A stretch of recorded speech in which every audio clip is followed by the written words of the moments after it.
Okay dear students, so today in this class we are going to solve exercise 2. So how can we solve the questions of this exercise? Let us see. So all the related terms to this exercise I have told you in the previous video. हाँ, इससे related जो terms थे वो हम आपको previous video में बता चुके हैं। तो यहाँ पे हम ये एक्सरसाइज सॉल्व कैसे करेंगे, वन बाय वन सभी क्वेश्चन हम लोग डिस्कस कर लेते हैं। तो here the first question is in triangle ABC, ये ट्रायंगल ABC दिया गया है, ट्रायंगल ABC। हाँ, कह रहा है नेम दो, इस ट्रायंगल ABC में हमें नेम बताना है यहाँ क्वेश्चन के अकॉर्डिंग। पहले कह रहा साइड ऑफ द ट्रायंगल, यानी हमें इस ट्रायंगल के सभी साइडों का नाम बताना है। तो स्टूडेंट आप लोग जानते हैं साइड क्या होता है, किसी भी क्लोज्ड फिगर में दो पॉइंट के बीच का ये जो डिस्टेंस है यही इसका साइड कहलाएगा, लेंथ जो है वो साइड कहलाएगा। तो ट्रायंगल में तीन साइड होते हैं, आप लोग जानते ही हैं। तो इस तरह से हम यहाँ थ्री साइड्स जो है बता सकते हैं, AB, BC और CA। These are the three sides of this triangle AB, BC and CA। फिर कह रहा वर्टिसेज ऑफ द ट्रायंगल्स, हमें इस ट्रायंगल में वर्टिसेज बताना है। तो वर्टिसेज मतलब होता है जहाँ पे दो साइड एक दूसरे से मिलते हैं। तो यहाँ पे देखिए दो पॉइंट वर्टेक्स A पे मिल रहे हैं, सॉरी दो लाइन वर्टेक्स A पे मिल रहे हैं, ऐसे ही दो लाइन सेगमेंट B पॉइंट पे मिल रहे हैं और दो लाइन सेगमेंट C पॉइंट पे मिल रहे हैं। तो इस तरह से इस ट्रायंगल में तीन वर्टेक्स है, वर्टेक्स A, वर्टेक्स B और वर्टेक्स C। तो ट्रायंगल में तीन वर्टेक्स होते हैं इस तरह से। हाँ, ABC हमने बता दिया, आप कॉमा के द्वारा इसे सेपरेट करके लिखेंगे। फिर बताना एंगल्स ऑफ द ट्रायंगल, हमें इस ट्रायंगल के सभी एंगल बताने हैं। तो एक एंगल आपका A हो गया, दूसरा B हो गया और तीसरा C। तो हम यहाँ एंगल बता सकते हैं, एंगल A, एंगल B और एंगल C। तो these are the three angles of this triangle, है ना। तो फर्स्ट क्वेश्चन आपको समझ में आ गया होगा। Now let us see second question. Here you are given classify the given triangles according to their angles, यानी आपको यहाँ जो ट्रायंगल्स दिए हैं ना, इन सभी ट्रायंगल को उनके एंगल के बेस पे क्लासीफाई करना है। Means you have to tell here that which of the following triangle are obtuse, acute and right triangles. हाँ, तो पहले ट्रायंगल को अगर हम देखें तो इसमें वन एंगल आपका 40 डिग्री का है, दूसरा आपका मान लीजिए यहाँ 30 डिग्री का है और वन एंगल यहाँ 110 डिग्री का है। तो स्टूडेंट आप लोग जानते हैं किसी भी ट्रायंगल में अगर तीनों एंगलों में से एक एंगल 90 से अधिक है, 90 डिग्री से अधिक है और 180 से लेस है, तो हम उसे ऑब्ट्यूस ट्रायंगल कहते हैं। तो हम इसे ऑब्ट्यूस ट्रायंगल कहेंगे। It is obtuse triangle. क्या बोलेंगे हम, ये ऑब्ट्यूस ट्रायंगल है। ऐसे ही अगर हम सेकेंड ट्रायंगल देखें तो यहाँ पे सभी एंगल आपका 40, 90 और 50 दिया है ना स्टूडेंट। तो इन तीनों एंगलों में से एक एंगल 90 का आया, अगर तीनों एंगलों में से एक एंगल 90 डिग्री का है तो हम इस ट्रायंगल को राइट ट्रायंगल कहेंगे। तो इस तरह से ये राइट ट्रायंगल हो गया। और बात कर लें इसे थर्ड ट्रायंगल की, तो यहाँ पे आपका एंगल 70, 60 और 50 डिग्री का है। तो सभी एंगल आपका 90 से लेस है, 90 डिग्री से लेस है। देखिए 70 भी 90 से लेस है, 60 भी 90 से लेस है और 50 भी 90 से लेस है। तो ऐसे ट्रायंगल जिसमें सभी एंगल 90 डिग्री से कम होते हैं उसके हम एक्यूट ट्रायंगल बोलते हैं या एक्यूट एंगल ट्रायंगल कहते हैं। तो हम इसे कह सकते हैं ये एक्यूट ट्रायंगल है ना स्टूडेंट। तो आपको ये समझ में आ गया होगा। ऐसे अब यहाँ बता सकते हैं, इसमें आपको देख रहा है एक एंगल 90 डिग्री का, यानी ये राइट ट्रायंगल है, तो आप इसे राइट ट्रायंगल बोल देंगे। यहाँ पे तीनों एंगलों में वन एंगल आपका 130 यानी 90 से अधिक है, तो आप इसे ऑब्ट्यूस ट्रायंगल कहेंगे। यहाँ पे सभी एंगल 60 के हैं यानी 90 से लेस हैं, सभी एंगल 90 से लेस हैं, यानी ये आपका एक्यूट ट्रायंगल है, आप इसे एक्यूट ट्रायंगल कहेंगे। तो I hope you have understood the second question too. Now let us see question number third. अब हम लोग थर्ड क्वेश्चन देख लेते हैं। तो here the third question is classify the given triangles according to the lengths of their side. यहाँ पे हमने एंगल के बेस पे ट्रायंगल का टाइप्स बताया। अब यहाँ पे आपको साइड के बेस पे according to the length of each side of the triangle you have to tell here types of triangle, है ना। तो फर्स्ट ट्रायंगल हम लोग देखते हैं।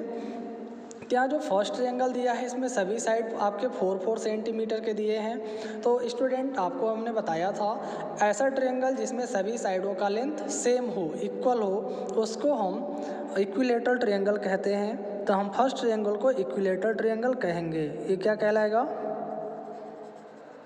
Equilateral triangle.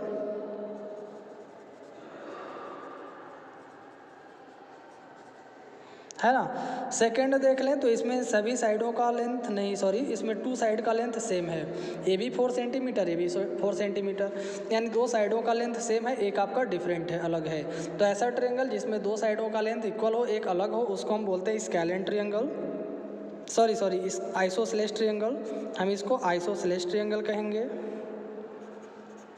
ये आइसोसेलेस ट्रायंगल हो गया और इसमें सभी साइडों का लेंथ अलग अलग है, डिफरेंट है। तो ऐसा ट्रायंगल जिसमें सभी साइडों का लेंथ अलग अलग हो उसको हम क्या बोलते हैं? Scalene triangle.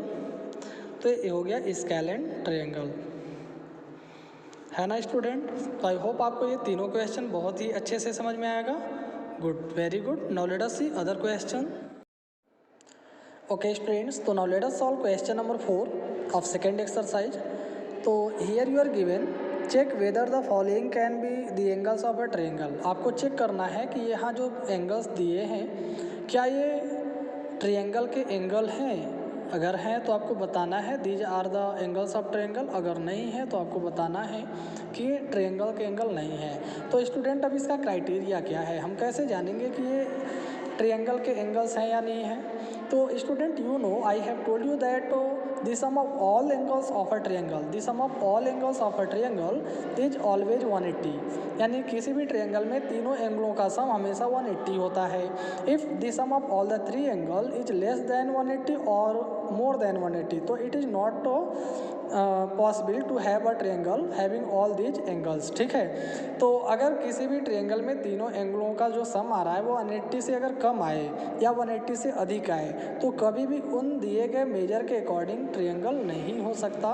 तो बस यही क्राइटेरिया है, इसी के बेस पे हम बताएंगे कि ये ट्रायंगल के एंगल्स हैं या नहीं हैं। तो इसके लिए हमें करना क्या होगा? First we have to find out the sum of all the given angles. तो let us see how can we find out the sum of the all angles.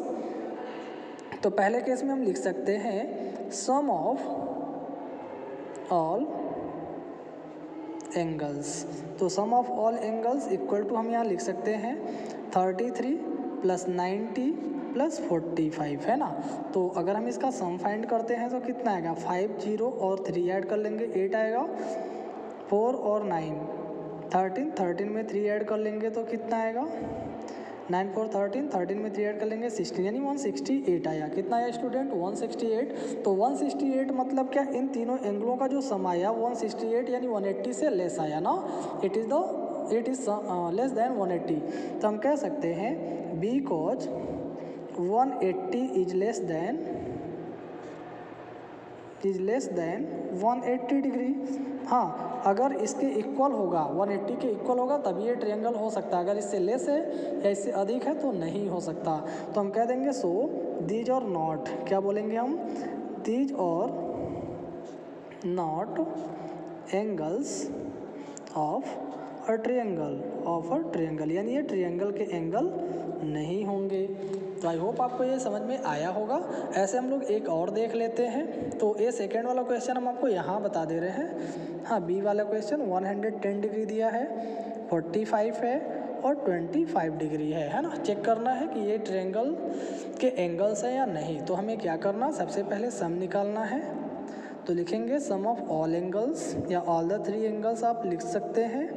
तो यहाँ आएगा 110 + 45 + 25। हाँ, ऐड कर लिया जाए, कितना आएगा? 5 5 10 और 0 10 को 0 कैरी 1 हो गया, 4 और 2 6 हो जाएगा, 1 से 1 कैरी ऐड कर लेंगे 8 और ये 1 एज इट इज लिख देंगे। तो कितना आ गया स्टूडेंट? 180 आ गया ना।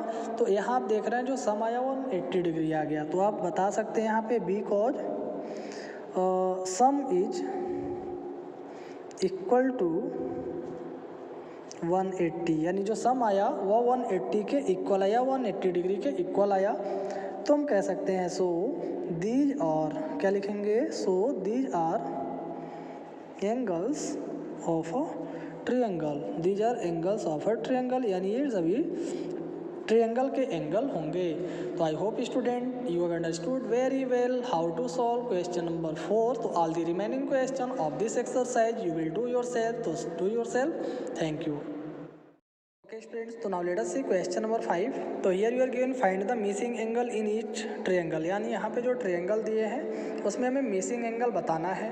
ठीक है, तो यहाँ देखिए इस ट्रायंगल ABC में एंगल ए दिया 90 डिग्री, बी दिया है 40 डिग्री, सी एंगल क्या है ये हमें नहीं पता है। हाँ, सी एंगल बताना है। तो हम जानते हैं एंगल ए, एंगल बी और एंगल सी, इन तीनों का सम कितना आएगा 180, because the sum of all the angles या all the three angles of a triangle is 180। Triangle के तीनों एंगलों का सम 180 होता है, सो हम ए बी सी का सम 180 के इक्वल रख सकते हैं, है ना। अब हम जानते हैं एंगल ए का वैल्यू 90 डिग्री है, सो यहाँ रख देते हैं। एंगल बी का वैल्यू 40 है, तो ये यहाँ आ गया। एंगल सी हमें नहीं पता, एंगल सी को एज इट इज रहने देंगे, इक्वल टू 180। ये दोनों ऐड कर लीजिए, 0 में 0 ऐड होगा 0, 9 और 4 ऐड होगा 13, plus angle C equal to आएगा 180। सो हम लिख सकते हैं एंगल सी इक्वल टू आएगा 180, इधर लाएंगे तो माइनस आ गया 130। हाँ, तो एंगल सी कितने का आ जाएगा, 180 से 130 माइनस करेंगे तो 50 डिग्री आ गया। तो in this way the value of angle C is 50 degree. हाँ, एंगल सी का वैल्यू कितना आ गया, 50 डिग्री आ गया, है ना। तो अब ऐसे आप बी और सी क्वेश्चन खुद से सॉल्व कीजिए। हाँ, do your self. Okay students, तो now let us see question number 7। अब हम आपको क्वेश्चन नंबर 7 बता रहे हैं। 6th क्वेश्चन आप इसी के बेस पे सॉल्व कर लेंगे, वहाँ भी 2 एंगल दिया है, 3rd एंगल आपको बताना है ना। 7th भी ऐसे ही है, बट ये वर्ड में था, वर्ड प्रॉब्लम में था, तो हमने सोचा आपको बता देते हैं। The measure of 2 angles of a triangle are 95 and 72। हाँ, कह रहा है किसी भी कोई ट्रायंगल दिया, उस ट्रायंगल में 2 एंगलों का मेजर 95 और 72 डिग्री दिया है, तो फाइंड द 3rd एंगल। आपको बताना 3rd एंगल क्या है कि नहीं। तो हम मान लें गर्ल, तो let the 3rd angle, let the 3rd angle be x. मान लेते हैं 3rd एंगल क्या है, एक्स है। तो 2 एंगल वो दे रखा है 95 और 72, तीसरा एंगल हमने एक्स मान लिया। तो हमें पता है कि ट्रायंगल में तीनों एंगलों का सम कितना होता है 180। तो 95, 72 और एक्स, इन तीनों का सम कितना हम रख देंगे, इक्वल टू 180 रख देंगे। अब इन दोनों को आप ऐड कर लीजिए, 5 और 2 ऐड कर लेंगे 7 आ जाएगा, 9 और 7 ऐड होगा 16, प्लस एक्स इक्वल टू कितना आएगा 180। तो हम लिख सकते हैं एक्स इक्वल टू 180, ये इधर आएगा माइनस 167, है ना। तो माइनस हो जाएगा तो कितना आएगा, 10 से 7 निकलेगा 3 आएगा, और 7 से 6 निकलेगा 170, यानी 13 डिग्री आ गया। तो the measure of 3rd angle is 13 degree. हाँ, तो आई होप आपको ये क्वेश्चन भी समझ में आया होगा स्टूडेंट। स्टूडेंट्स, तो now let us see question number 8। तो here you are given one of the acute angles of a right angle triangle. कह रहा है एक राइट एंगल ट्रायंगल है जिसमें जो एक्विट एंगल्स हैं उनमें से एक एंगल 42 है ना। राइट एंगल ट्रायंगल दिया है, तो एक तो इसमें राइट एंगल हो ही गया। तो मान लीजिए ए ऐसे राइट एंगल ट्रायंगल वो दे रखा है। हाँ, ट्रायंगल ABC मान लेते हैं, गिवन है, जिसमें एक एंगल ये आपका 90 डिग्री का हो ही गया। ये राइट ट्रायंगल है तो एक एंगल आपका 90 का हो गया। तो बाकी जो दोनों एंगल बच रहा है सी और ए, हाँ सी और ए दोनों एक्विट एंगल होगा। तो इसमें से एक एंगल वो कह रहा 42 है, तो मान लीजिए ए वाला एंगल 42 हो गया। तो find the other equity angle, तो आपको इस एक्विट एंगल को बताना है।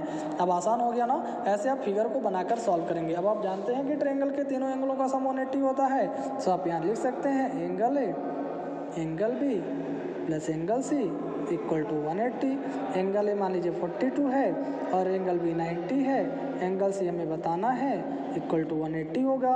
ये दोनों ऐड कर लेंगे, 0 to 2 होगा, 9 में 4 ऐड कर लेंगे 13, plus angle C equal to 180। तो एंगल सी इक्वल टू कितना आएगा 180, इधर आएगा माइनस 132, माइनस कर देंगे, 10 से 2 निकलेगा तो 8 आएगा, 7 से 3 निकलेगा 4 आएगा, यानी एंगल सी का वैल्यू आ गया 48 डिग्री। हाँ, so student the value of angle C is 48 degree, है ना। ओके स्टूडेंट्स, तो now let us see question number 9th। 2 angles of a triangle are equal. कह रहा है कोई ट्रायंगल है, इसमें 2 एंगल एक दूसरे के इक्वल है ना। तो अगर हम ट्रायंगल यहाँ ड्रॉ करके आपको दिखाएं, तो मान लीजिए ये ट्रायंगल गिवन है, ट्रायंगल ABC है ना। दो ट्रायंगल आपके गिवन है, इसमें कह रहा दो एंगल एक दूसरे के इक्वल है। तो मान लीजिए एंगल ए और एंगल ए एक दूसरे के इक्वल है, ठीक। और ये मान लीजिए एंगल एक्स है और तो ये भी एंगल एक्स हो जाएगा, ठीक। तो कह रहा है एंड द मेजर ऑफ, हाँ, if the measure of third angle is 160 degree, अगर जो तीसरा एंगल है उसका मेजर यानी उसकी वैल्यू 160 डिग्री हो तो find the measure of each of the equal angles. तो आपको ये दोनों इक्वल एंगल्स बताने हैं। तो ये मान लीजिए ए वाला एंगल कितने डिग्री का है, 110। तो वैसे 110 का यहाँ फिगर के अकॉर्डिंग तो बना नहीं है एंगल, लेकिन हम इसे एज्यूम कर लेते हैं, मान लेते हैं 110 डिग्री का एंगल है ना। तो हम यहाँ लिखेंगे let each of equal angles be x, मान लेते हैं दोनों इक्वल एंगल एक्स डिग्री के हैं। तो हम लिख सकते हैं ए एक्स प्लस एक्स यानी दोनों इक्वल एंगल प्लस आपका 110 जो दिया 116 दिया है, 116। तो ये 116 हो गया third angle equal to 180। 1x आप ऐड कर लेंगे तो ये 2x आएगा इक्वल टू हो जाएगा 180, इधर आएगा -116। तो 2x इक्वल टू हम लिख सकते हैं 10 से 6 निकलेगा 4, 7 से 1 माइनस होगा तो 6 आएगा 64, 1 से 1 0। तो x इक्वल टू लिख सकते हैं 64/2, 2 से कैंसिल कर देंगे, 2 1 जा 2, 2 3 जा 6, 2 2 जा 4। तो x का वैल्यू कितना आया, 32 डिग्री आ गया। तो इस तरह से दोनों आपका जो इक्वल एंगल है वो 32 डिग्री का होगा। तो आई होप आपको ये भी क्वेश्चन समझ में आ गया होगा स्टूडेंट। तो in this way it was the last question of this exercise and इसी के साथ यानी इसी क्वेश्चन के साथ ये आपका चैप्टर भी कंप्लीट हो गया। अगर आपको अभी भी कहीं डाउट होगा तो आप लोग कहीं से भी डाउट हो तो पूछ सकते हैं ना। Thank you.